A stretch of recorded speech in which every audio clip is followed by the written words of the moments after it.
Vân và Quốc Thuận. xin chào mừng quý vị đã đến với chương trình Vợ chồng son. Ảnh hơi bị chảnh. Từ từ đừng có làm quá con người ta bỏ chạy luôn nha. Lúc đó sợ lắm, anh run lắm. Tại chưa quen ai. Anh có giết chết em con không chịu nữa. Không có đụng chạm gì được. Và bây giờ xin mời quý vị hãy dành một tràng pháo tay thật to, thật lớn, thật kêu để đón chào cặp vợ chồng đầu tiên.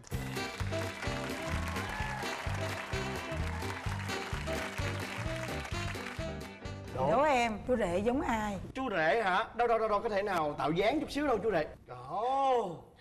Ồ, giống ca sĩ Long vậy. Cái gì vậy? Không có trúng. Giống ca sĩ Lý Hải. Yeah. Mời hai bạn giới thiệu về mình. Mình tên là Lê Hồng Quân, 35 tuổi. Hiện tại đang công tác ở một công ty người nước ngoài. Còn vợ mình... Em tên là Võ Hồng Thơ, hiện là kỹ sư điện tử viễn thông, nhưng mà đang làm bên lĩnh vực ngân hàng. Ồ vậy hả? Dạ. Em bao nhiêu tuổi? Anh đoán đi. Em là như 35 đúng 35. không? Nếu anh đoán không lầm thì em khoảng chừng là dưới 30 tuổi nhưng mà là trên 25 tuổi. Đúng rồi anh. Là bao nhiêu? 26. Hay. Vỗ tay. 35, bên này 26. Chị ơi, lại có thêm một cái nét giống anh Lý Hải nữa. Em lớn hơn vợ em 9 tuổi. Anh Lý Hải lớn hơn vợ Lý Hải cũng hơn 9 tuổi. Rồi hai bạn gặp nhau lúc nào? Hồi đó là em đang làm ở bưu điện, nhưng mà do lúc đó em đang định học lên cao học mà chỗ học với lại chỗ làm xa quá nên em đang định nghỉ. Thì lúc đó trong cái dịp mà em về quê á, thì cùng lúc đó có một cái anh bạn là anh đi từ thiện ở dưới quê em á. Thì lúc đó thì mẹ thấy con gái mình ở nhà hoài chưa có việc nên mẹ mới định nhờ anh đó tìm việc giùm em. Khi mà kết thúc cái chuyến từ thiện đó, là anh có lên thành phố thì anh cũng hay gọi điện thoại cho em, nhưng mà anh này vô duyên lắm anh ơi. Mỗi lần mà anh đó gọi điện thoại cho em, cái anh này giật điện thoại dành nói chuyện, cứ nói là em yên tâm đi, khi mà em gặp anh rồi chắc chắn em sẽ thương anh rất là đẹp trai. Thì lúc đó em có cái suy nghĩ là em thì đó giờ em rất là nghiêm túc, em không có thích ai mà giỡn như vậy nữa. Với lại em có suy nghĩ là ảnh hơi bị chảnh. Tự tin quá về bản thân mình đúng không? Dạ đúng rồi. Không phải thì... tự tin nhưng mà cũng là ghẹo chọc cho có. Tại vì thằng bạn nó cũng nói là tao mới quen con bé này ở dưới quê, cũng dễ thương mà học giỏi lắm, thủ khoa này kia. Mà thật chất là nó đã có bạn gái rồi, mà mình thấy là nó ghẹo chọc thôi. Mình giật điện thoại mình nói kiểu như nó giỡn, nó chơi chọc ghẹo. Em lên đây em bỏ nó đi, anh đẹp trai hơn, anh nhà giàu học giỏi này kia, em lên em gặp em sẽ thích anh liền. Nhưng mà lúc đó là chị nói điện thoại thôi hả em? Chị nói điện thoại thôi Chứ còn chưa biết dung nhan của cô chưa dâu biết đúng không? gì. Chưa biết tuổi cô dâu luôn. Chưa biết gì đó. Ồ vậy đó hả? Rồi bao lâu thì mình gặp nhau ngoài đời? Chắc cũng mấy tháng á. Lúc đó em vừa đi du lịch với công ty á, vừa về tới sân bay, thằng bạn đón qua anh ấy để giới thiệu. Thằng bạn bữa mà nói chuyện điện thoại, lúc đó gặp cũng chưa có ấn tượng gì hết. Còn em, lúc mà em gặp anh này á, em có thấy là đúng như là ảnh nổi về con người ảnh không? Khi mà em gặp uống cà phê thì lúc đó ảnh chảnh lắm.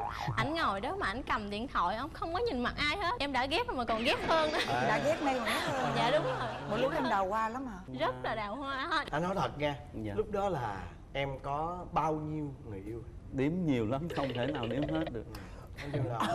Nói như Lo xòe chị bàn tay ta đếm không hết đâu, chừng phải đủ đúng không? Bởi vậy á, tôi mới có cái bài hát đó, đào hoa là gì nếu không đào hoa là gì. Bây giờ thì tất cả mọi chuyện mình phải phơi bày ra hết đúng không? Thế thì cái đào hoa đây của em có nghĩa là em cùng một lúc là em yêu nhiều cô em hay là Hết cô này đến cô kia hay là cùng một lúc nhiều cô đó? Cứ gặp ai thì quen, thì ai thương mình thương lại. Quen tất cả những thành phần, ăn chơi ha, học hành hay là tất cả các đối Mọi tượng. tầng lớp xã hội Mọi tầng là lớp quen xã hết. hội quen hết. Rồi đến khi gặp cô này Lúc đó cũng nghĩ là cô đó là một trong số những cô đó luôn. Không. Đúng không?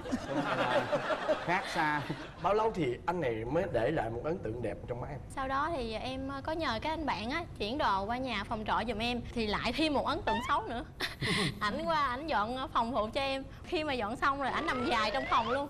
Em rất là ghét. Em thích á, ai cũng phải nhã nhặn, lịch sự, tế nhị. Rồi còn nói bạn gái nhắn tin mượn điện thoại nhớ máy nữa. Em lại ghét nhất là nhớ máy.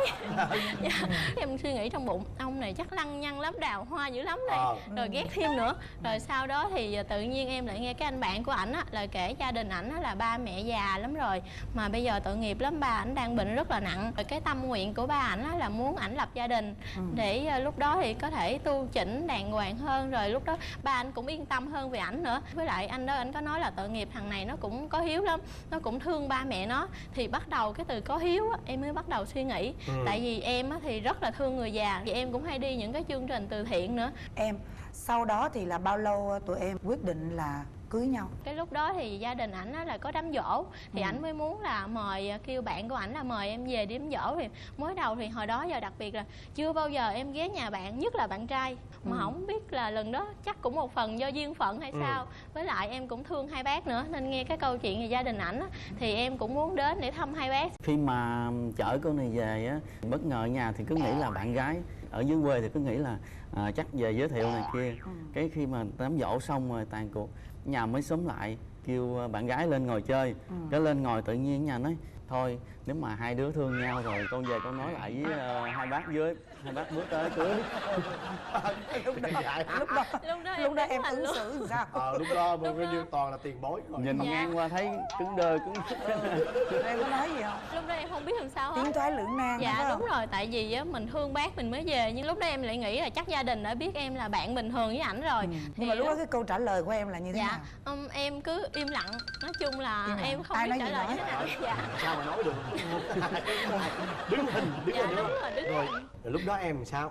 Em mới nói chuyện với vợ em, nói là em cũng thấy gia đình anh rồi đó, cũng mến em, mà ba anh nó lại bệnh mà cũng muốn em có gia đình. Thì nếu mà em cảm thấy được, hai đứa mình tiến tới, em về nói chuyện với ba mẹ em đi. Hồi đó tới giờ chưa bao giờ em có cái suy nghĩ là em lập gia đình trước 30 tuổi. Em lúc nào cũng có suy nghĩ là đặt chữ hiếu lên hàng đầu hết á. Hồi lúc đó em đặt cái mục tiêu từ nhỏ là khi mà lên học đại học nhất định phải là thủ khoa. Sau kế đến nữa là phải khi mà tốt nghiệp ra giành được cái suất học bổng đi du học. Và khi mà mình có sự nghiệp đầy đủ hết, lo cho ba mẹ đầy đủ, lo cho em út xong hết, thì có thể là ngoài 30 tuổi em mới lập gia đình. Thì cái tư tưởng đó của em là ảnh hưởng đến nỗi mà thầy cô bạn bè tất cả ai cũng biết hết. Rồi đùng một cái nguyên gia đình ảnh hỏi cưới nữa. Rồi lúc đó em suy nghĩ thì em từ chối, em nói là bây giờ em phải lo cho ba mẹ em, lo cho em út em, rồi em phải học lên cao học. Có nghĩa là Em lúc không đó đồng là ý. em từ chối. Dạ, Từ chối. Còn em là em hỏi vợ em là vì em muốn chữ hiếu với ba mẹ em, hay là vì lúc đó là em thích cô này rồi? Gia đình cũng mến cô này, nhà thích thì em mới Đó, nhìn hơi nhận thích lại. đấy phải không? Mới Hơi nhìn thích nhận phải lại, thấy cũng trẻ mà Đó. cũng dễ thương mà cũng học giỏi này kia. Đó. Rồi mới thích vậy cái vừa nói vậy cái bị từ chối luôn thì sao? Cái em mới nói thay vì một mình em lo cho ba mẹ thì để anh với em cùng lo. Em suy nghĩ lại rồi em về thưa với ba mẹ ở dưới. Suy nghĩ trong bao lâu? Lúc đó em nắm tay để truyền nhiệt huyết mà. Giật rồi chụp. Lúc đó sợ lắm, anh run lắm, tại chưa quen ai. Coi như Dạ. là em chưa quen một người Dạ. bạn trai nào trước anh này. Dạ đúng rồi. Có nghĩa là em là một tờ giấy trắng tinh khôi Dạ. khi em đến với anh ấy. Dạ. Trong khi tờ giấy của anh ấy thì ta nói đúng màu sắc. Thì sáng đó là em mới chở đi núi Tây Ninh á, em nói với thôi bây giờ anh sẽ chứng minh cái sự chân thành của anh là anh với em cùng đi bộ lên để thể hiện cái lòng chứng minh thật lòng, anh thật thật lòng lòng của anh. Cái thể hiện này nó cũng đơn giản thôi, nếu mà chứng tỏ và thể hiện cái thật lòng là phải cõng cô này lên núi. Cổng chắc chết luôn. Cái đi bộ không muốn chết rồi đó. Giờ ai mà hỏi chị thật lòng bằng cách đi bộ kiểu đó là chị thua luôn á. Chấp nhận sự giả dối luôn. Lên núi thì dẫn vô động Thanh Long, mới cầu hôn một lần nữa. Rồi em có đồng ý không? Em đồng ý, nhưng mà thật sự là em chưa thương ảnh nhiều lắm. Tại vì thật sự em rất là thương hai bác. Rồi lúc đó ba ảnh bệnh, thật sự bây giờ mà em nói em không phải là bạn gái, thật sự chắc ba anh có thể mất luôn. Tại vì lúc đó là bác sĩ dự đoán là ba anh rất là yếu rồi. Nên lúc đó em thật sự em không biết quyết định như thế nào á. Hình như là em thương ba mẹ nhiều hơn, với lại một phần là cũng do duyên nợ hay sao á. Ba của em á lúc đó thì có nhận thích ra cô được này không? cái điều cái tấm lòng của cô này. Ba em rất thích, coi như là lúc mà nói chuyện đó em mới nói là cái này mới quen à. Cái ba em bỡ ngỡ. Tới tối mà 2-3 giờ khuya ba em ngủ không được, ra ngồi trước em cũng đi ra thấy ồ sao ba không ngủ ngồi đây. Cái mới nói chuyện, cái ba nói từ từ đừng có làm quá con ta bỏ chạy luôn nha. Coi như ba em sợ là coi như là cái tiếng từ từ. Nói ba yên tâm, con biết lúc nào nữa tiến tới. Con cũng có kinh nghiệm rồi, con sẽ làm sao cho cổ chạy mà cổ chạy lại con. Và như em nói thì cái mục tiêu phấn đấu của em là sau 30 tuổi mới lập gia đình. Đó. Du học. Vậy thì nếu như em đã nhận lời như vậy rồi thì em không sợ là mất đi cái suất học bổng, rồi mất đi những cái mục tiêu của em đặt ra? Sợ lắm anh, tại vì em vẽ ra từ hồi nhỏ rồi. khi mà em đi mời đám cưới á, thì em bị áp lực rất là lớn, kể cả ba mẹ em nữa. Thì người ta nói tại sao á, mình học đại học như vậy rồi lấy một người như vậy không có học vấn, không có địa vị này kia. Nhưng mà em không quan tâm, em quan tâm là cái đạo đức của ảnh. Nhưng mà vấn đề á, là khi mà em thuyết phục làm sao để ba mẹ em chấp nhận cho em lấy ảnh trong khi em đã có suất học bổng rồi. Dạ. Tuần sau á em mới chở vợ về, em nói thôi em vô nói với ba mẹ anh đi, không cho em vô trong, cái chờ tới chiều luôn. Ra thì hỏi sao em, ba mẹ không đồng ý. Trời. Rồi cuối cùng sao mà cho lấy? Không có đồng ý, cái em mới kể là bây giờ ba ảnh bệnh nặng lắm rồi. Tức là em kể hoàn cảnh ra. Dạ đúng rồi, em coi ba mẹ em mới muốn là gặp ảnh để biết coi ảnh như thế nào. Thì lúc đó cái nhất quyết ảnh đòi vô gặp cho bằng đường để ảnh thuyết phục. Rồi gặp sao? Thuyết phục sao? Cái vô trước tiên là cũng chào hỏi này kia rồi xong rồi mới tâm sự cũng với Nghĩa là nói. cái việc mà thuyết phục được ba mẹ em đồng ý là do ảnh. Chị hình dung tụi em như vậy nè, có nghĩa là tụi em đã vượt qua rất nhiều những cái gọi là trở ngại để mà đến được với nhau. Cô dâu như một tờ giấy trắng tinh khôn về nhà, về với chồng chắc chắn là sẽ có rất nhiều những cái thú vị sau cái hôn nhân. Ra là trong cái đêm tân hôn đi, ví dụ vậy đúng không? Đáng lẽ em phải hỏi điều này, em cứ ngồi em đần ra em phải hỏi cái này. Thầy đang rất là xúc động vì cái câu chuyện này, tự nhiên hỏi tới cái đó em ngại quá luôn đó thiệt. Tại vì từ khi gặp tới mà ngày cưới á, chỉ có 3 tháng thì tới hồi mà đám hỏi rồi á, thôi em dời qua phòng anh đi, ở chung đi cho đỡ tốn tiền. Tới hồi mà dời qua phòng ngủ chung á, cứ chắn cái gối ngang, gối ôm ngang, không cho bất cả xâm phạm nha. Giận hờn hoài, anh cứ nói trời ơi, giờ này đã thành vợ chồng em còn chưa tin tưởng anh nữa hả? Nhất quyết là không, anh có giết chết em cũng không chịu nữa. Khi nào tới đám cưới thì Cho tới ngày cưới luôn. Thật ra là lúc tháng đó trời mà giữ được vậy luôn á. thật ra thì thiệt á. Thì không có tin à. Rồi em sao? em giận em tức lắm, em nói hoài coi như thuyết phục mà năn nỉ mà coi như gian sinh. Mà nhiều khi giận nó không lẽ trời đã đám hỏi rồi mà sao không có đụng chạm gì được không ấy. Nhưng mà nghĩ thôi ráng kiềm chế, tại vì chắc cô này khác như mọi người, thôi mình ráng kiềm chế đi. Cũng còn sắp tới đám cưới rồi, không bao lâu nữa. Kiềm chế mà có lúc nào mà cảm thấy bị bung dách chịu nổi không? Cũng có nhưng mà thật chất là phải kìm nén thôi, chứ giờ đã người ta nhất quyết không cho, giờ ép quá cắn lưỡi tự chết rồi. Thì nó lúc đó chỉ muốn đập đầu gối thôi. Như vậy là cái đám cưới này là đã có đêm tân hôn đúng không? Có tiên tân Thì hôn. đêm tân hôn đó em có khó khăn xoay sở kiểu gì? rất Đó có để gom ở giữa đó không có để có ôm là giờ không ngồi đây nữa. Có cấp visa cho nhập cảnh không? Chờ đi Đà Lạt mới nhập cảnh được. Đâu chứ cái đám cưới đó cũng nghỉ phép. Vậy như phần dạo nhạc thôi, còn phần liên khúc phần mà Phần nhập cảnh là không được đó. cái phần điệp khúc dồn dập đẹp tốt là chưa. Đám cưới khoảng mấy ngày đó là đặt tour sẵn rồi đi Đà Lạt, thì đi Đà Lạt mới gọi là từng chân mật, là đúng gọi là từng chân mật. Vậy là ông này ông lãnh nhiều trách nhiệm lắm nè, vừa làm chồng vừa làm thầy giáo luôn nè. Nhưng mà thầy giáo này thông minh lắm, học trò. Thầy giáo thông minh hay là học trò thông học minh? trò cũng thông minh, mà thầy giáo thì Thầy giáo giỏi chứ không phải Thầy thầy giáo giáo thông minh. Thầy giáo giỏi Thầy giáo gặp giỏi. học trò thông minh thăng hoa luôn. đã đậu thủ khoa thì giờ thầy giáo dạy thì cũng phải đậu thủ khoa luôn. Bây giờ là thủ khoa luôn rồi. Thủ khoa luôn. Còn bây giờ tình hình là cuối cùng ra thì bây giờ là giờ sao? Bây giờ còn không còn cái gì gọi là khó khăn và trở ngại hay là cấp bằng luôn. Thì đúng rồi. bây giờ là thành cô giáo luôn rồi. Em có thể cho một cái cảm nhận về người chồng hơn 9 tuổi của em không? Dạ thì lúc đầu em cũng có suy nghĩ là khi mà khoảng cách giữa cái tuổi tác á, cũng là vấn đề. Nhưng mà cái đặc biệt là khi mà em với ảnh nói chuyện á, thì em phát hiện ra rất có nhiều điểm chung. Chắc là do em á, già hơn tuổi còn ảnh lại trẻ hơn cái tuổi, nên nó gặp nhau không có cái khoảng cái điểm đó. Thì ví dụ như là nhạc của em thích á, thì thường nó lớn hơn cái tuổi của em. Còn ảnh thì lại lúc nào cũng nhí nhảnh như con nít vậy đó. Thực ra thì vợ em là một cô vợ quá hoàn hảo rồi. Thế thì em có một cái điều gì muốn vợ em thay đổi hoặc để cho hoàn hảo hơn không? Dạ có, nhưng vợ thì già trước tuổi cụ non quá, nói cái gì cũng phải theo quy luật, đúng cái nề nếp. Giải trình trước đến sau sao? Nói phải Rồi. đâu ra đó đàng hoàng, không có được sai. Ủa cái đó em muốn Đúng thay rồi. đổi hả? Cứ như là quá nghiêm khắc. Với phần nữa là giận cái gì ít nói lắm, cứ để trong lòng rồi khóc, cứ năn nỉ em ơi anh có sai chuyện gì em cứ nói cho anh biết, đóng góp mà anh Cái đó nghe. thì cần thay đổi. Còn cái gì nữa không? Chắc Không. hết rồi quá. Nãy giờ lục lọi đi kiếm hoài cái điểm xấu. Nhiều hoàn hảo quá. Kiếm không có ra đó. Bây giờ mình hỏi đối tượng khác đi. Đúng rồi. Đó. Còn em sẽ ước chồng em thay đổi cái gì? Bỏ cái tật mê chơi, ham chơi, Có lần chơi bida tới 4 giờ sáng luôn. Trời ơi. Dạ. Mê chơi dữ lắm. Điều đó là điều mà em cần thiết nhất để mà anh Dạ. sửa chữa đúng không? Dạ. Anh sửa được không anh? Anh lớn hơn người ta 9 tuổi, anh phải làm gương đi đó. Anh muốn người ta sửa, anh phải sửa trước. Từ từ sửa sau. Cái đầu thế nào mà không ra đây, cái đâu thế nào mà sửa cái ầm nữa. Sửa nhanh. Tên bé chưa cưng? Dạ có được 7 tháng rồi. Đó, sửa nhanh đi để mốt con nó Dạ. lớn lên nó cảm nhận, nó nhận thức được, nó học theo ba là Đó. bệt luôn đó. Em Chưa. nói như vậy á. Mắt công là mắt trước á, 1 Dạ. tuổi cái nó cầm cơ bia rồi đó. Xin chúc hai bạn vui vẻ. Dạ. Rồi, xin cảm ơn. Chạy mà ốm mà da đen mà tóc dài Mình thì mình cũng phải xử lại thôi. thì chị này chỉ có lượm mắt khi nhìn. 2 tháng không nhậu nhưng mà một nhậu là đi cả tuần luôn. Có thương vợ không? Thương nhiều không? Bây giờ chúng ta sẽ cùng gặp gỡ với cặp vợ chồng tiếp theo.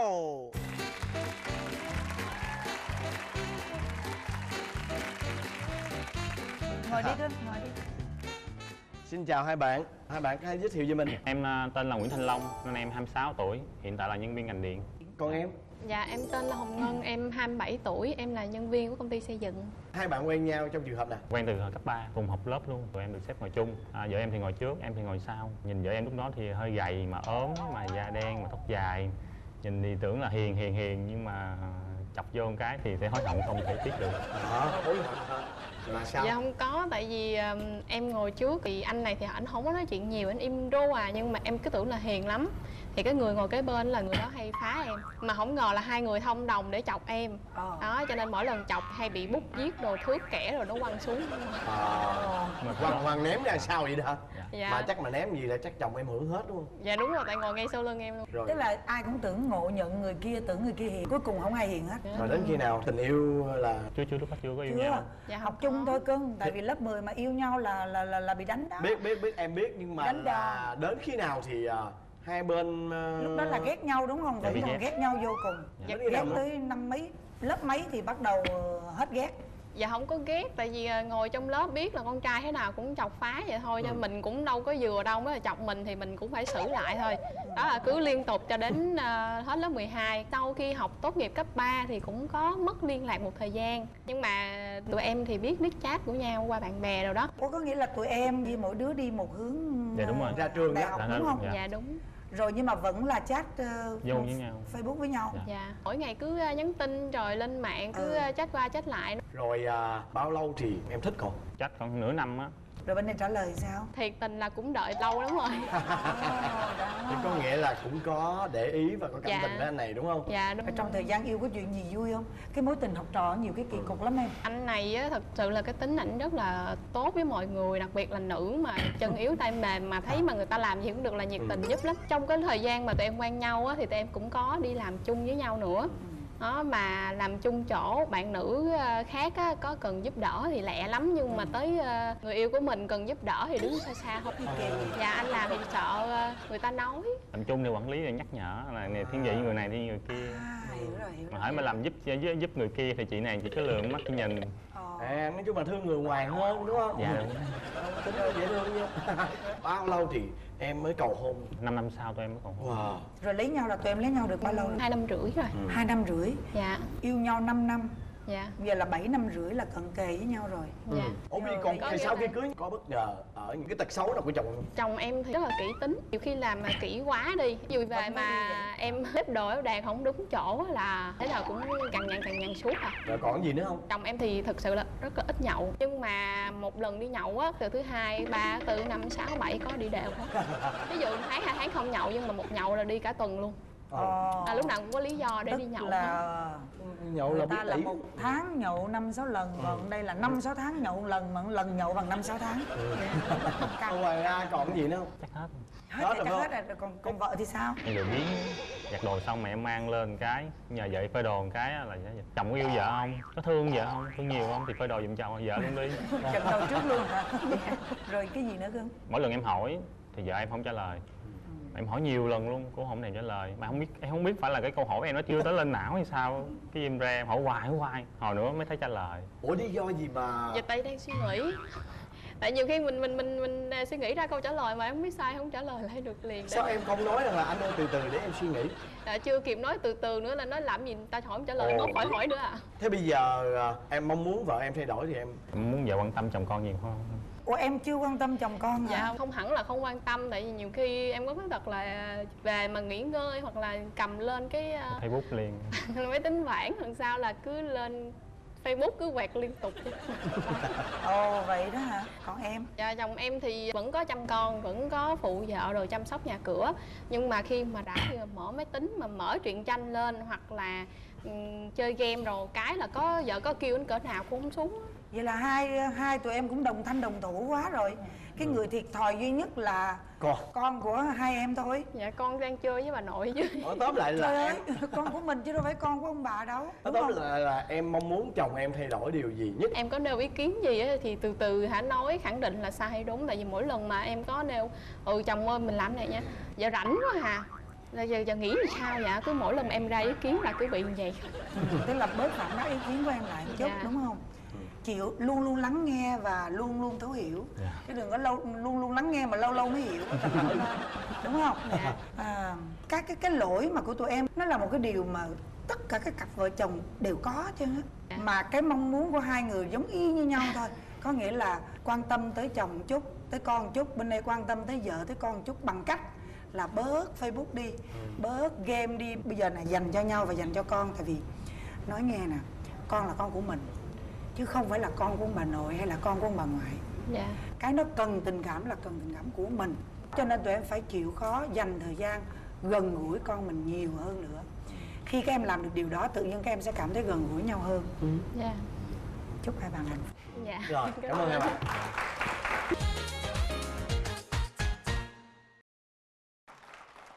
Và bây giờ là phần kiểm tra hữu ý và bốc thăm may mắn. Chúng ta có các phần quà như sau. Đó chính là một cái TV LED Toshiba trị giá 30 triệu đồng, TV Toshiba L5450 trải nghiệm giá trị đỉnh cao tại gia.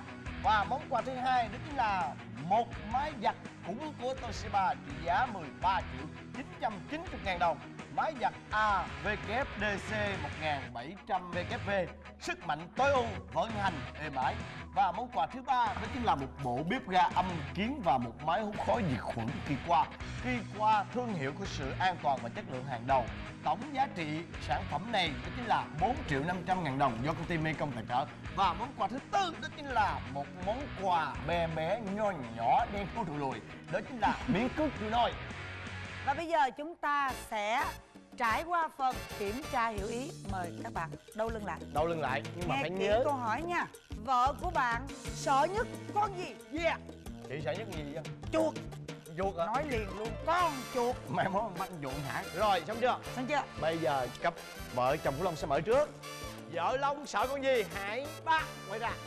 Con sâu, con vợn. Má ơi. Rồi coi cặp này nè. 1, 2, 3. Con gì? Con rắn. Con rắn. Như vậy là cặp vợ chồng của Lý Hải Hai sẽ được quyền ưu tiên chọn trước. Nào các bạn. Màu vàng. Màu vàng. Cặp vợ chồng của Long. 1, 2, 3 màu gì? Màu đỏ. Màu đỏ. Màu đỏ. Thôi tôi Chị màu xanh. tôi màu hương. Rồi các bạn lên đi. Sau đây sẽ là phần mở hộp quà. Quốc Thuận và chị Hồng Vân sẽ mở trước để xem ai nhận quà gì nhá. Rồi. Nào, bây giờ 1, 2, 3. Wow! Chúc mừng các bạn. Chúc mừng. Trời ơi. Chúc mừng. Bây giờ xin mời quý vị hãy cùng đếm từ 1 đến 3 và hai cặp vợ chồng chúng ta hãy mở lên nha. Bắt đầu. 1, 2, 3. Mở lên. Wow! Nhìn đi, nhìn đi. Trời ơi, ông Lý Hải Hai ông nheo mắt lại. Xin chúc mừng cặp vợ chồng của bạn Long đã nhận được một TV LED Toshiba trị giá 30 triệu đồng. Và xin chúc mừng cặp vợ chồng của Quân đã nhận được chiếc máy giặt cũng của Toshiba trị giá 13 triệu 950 nghìn đồng. Xin chúc mừng hai cặp vợ chồng. Kính thưa quý vị, đến đây thì thời lượng dành cho chương trình Vợ Chồng Son xin nói lời tạm biệt. Chương trình Vợ Chồng Son được sự tài trợ chính của Toshiba. Và chúng ta nhớ nha, đến hẹn lại lên cứ vào tối chủ nhật hàng tuần trên kênh HTV7 vào lúc 22h30 với chương trình Vợ Chồng Son.